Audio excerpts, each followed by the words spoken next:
Yeah, what a difference the weather can make. Several weeks ago, it wasn't even hard to find the fire because of all the smoke in the area. Today, we couldn't even find it, which tells you just how much progress that crews are making. For the fire to stay within its footprint was a huge success yesterday. Operations looking good for crews battling the Cerro Pelado fire, but not without strategies to tackle 45-mile-per-hour winds. So today, the wind event's not quite as windy, but what we noticed is that very early this morning it was hotter and drier, and the wind started earlier. That means placing over 600 firefighters on the front lines Friday without the help of helicopters and scoopers. As of noon, we hadn't flown any aircraft yet, and it's doubtful now for the rest of the afternoon that we'll use aircraft unless it's an emergency situation. But officials say a small benefit can come with the windy weather and actually help crews. Strong winds actually popped the fire up. It allowed our firefighters to find the heat, go in and take care of it before it became a problem later on. This, as a cold front is anticipated to move into the area over the weekend,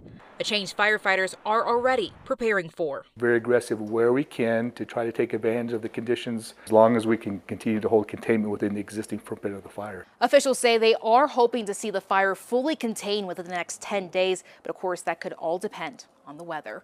Reporting outside the Incident Command Post in Jemez Springs, Brianna Albizu, KOAT Action 7 News.